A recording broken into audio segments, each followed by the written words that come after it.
안녕하세요. 월드인포입니다. 오늘은 언론에서 자주 다루고 있는 국민연금에 대해 알아보겠습니다. 많은 국민들이 현재는 직장이 있고 꾸준히 들어오는 소득이 있기 때문에 미래에 더 많은 연금 수령을 위해 국민연금 연기 수령을 선택하는 경우가 있습니다. 그런데 최근 연기연금을 신청하신 분들이 어떤 이유 때문인지 후회하고 있다고 합니다. 어떤 내용인지 자세히 살펴보겠습니다. 시청에 앞서 좋아요, 구독 눌러주시면 감사하겠습니다. 국민연금 수령 기간을 5년 늦추게 되면 연금을 36% 더 받을 수 있다고 하면서 연금을 늘리는 꿀팁 방법으로 소개되고 있습니다. 게다가 국민연금을 제때 받지 않고 뒤로 미루면 미룰수록 더 이득이라고 말하고 있습니다. 단순한 계산 방법으로만 보면 이 내용은 사실입니다. 즉, 연금을 늦게 받게 되면 정상적으로 연금을 받을 때보다 36%나 더 받게 되고 물가 상승률이 반영되기 때문에 약 10년 정도가 지나게 되면 정상적으로 연금을 받을 때의 전체 금액을 넘어서게 된다는 겁니다. 예를 들어 65세부터 정상적으로 연금을 받는 분이 65세에 받지 않고 70세부터 연금을 받게 된다면 80세 정도부터 정상적인 수령 금액을 따라잡는다는 것입니다. 또한 노후 연금을 더 받기 위해서 60세가 넘어서도 국민연금에 가입하는 분들이 최근 5년간 2배가량 증가하였습니다. 40대에서 50대의 경우를 보면 65세부터 연금을 받게 되는데 일반적인 계산 방법으로 봤을 때 70세부터 수령하는 방식으로 기간을 연기하는 것이 더 유리하다는 계산이 나오기도 합니다. 그래서 100세 시대를 살아야 하는 40대와 50대에겐 연금을 연기하여 수령하는 것이 합리적인 선택으로 보여집니다. 그런데 과연 이게 맞는 걸까요?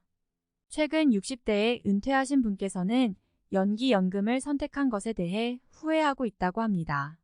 그 이유는 바로 건강보험료의 조건이 변경됐기 때문입니다.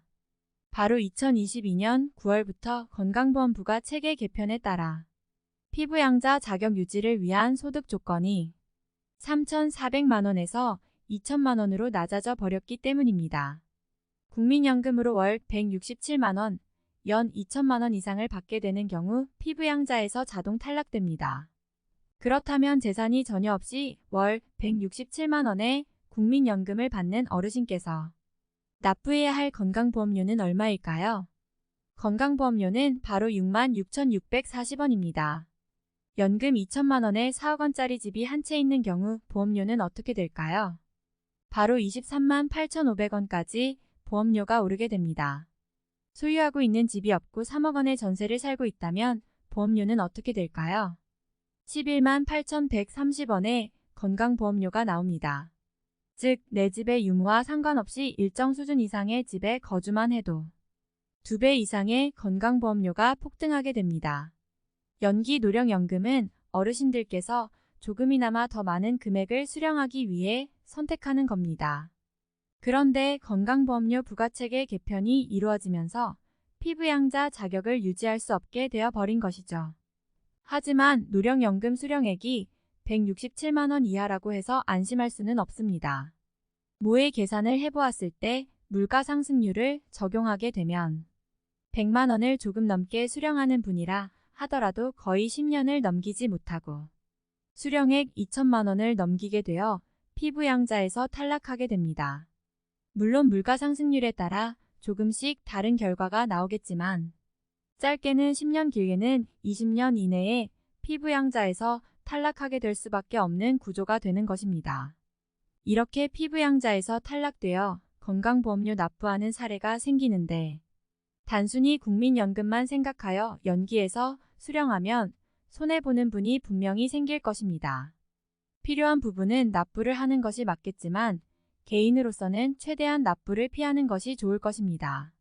편법을 사용하는 분들도 있을 것입니다. 건강보험료가 걱정되어 자녀에게 상속하는 것을 이유로 미리 증여하여 건강보험료를 낮출 수 있습니다. 그런데 증여하게 되면 증여세 및 증여취득세가 발생할 것이고 연금소득은 어차피 물가 상승률만큼 증가하기 때문에 큰 의미는 없을 것입니다. 연기 노령연금을 선택할 때에는 당장 받는 연금액만 생각할 것이 아니라 장기적인 득실도 자세하게 따져보아야 합니다. 또한 우리나라는 기초연금 제도도 도입되어 있습니다. 국민연금 액수가 늘어나면 기초연금 액수도 비례해서 줄어들게 되고, 국민연금을 어느 정도 수령하면 아예 기초연금 수령이 불가능한 사례도 있습니다. 단순하게 연금만 생각하지 않고 건강보험료와 기초연금을 자세히 따져보아야 할 것입니다. 지금까지 노령연금 수령액이 증가하게 되면 건강보험료가 상승하여 실제 계산해보면 전혀 이점이 없다는 내용을 설명해 드렸습니다. 설명해 드린 내용을 참고하시어 기본적으로 받아야 할 연금을 생각지도 못한 보험료나 세금으로 내게 되는 것을 미연에 방지하시길 바랍니다. 끝까지 시청해 주셔서 감사합니다. 오늘 영상이 마음에 드셨다면 좋아요, 구독 부탁드립니다. 지금까지 월드인포였습니다. 감사합니다.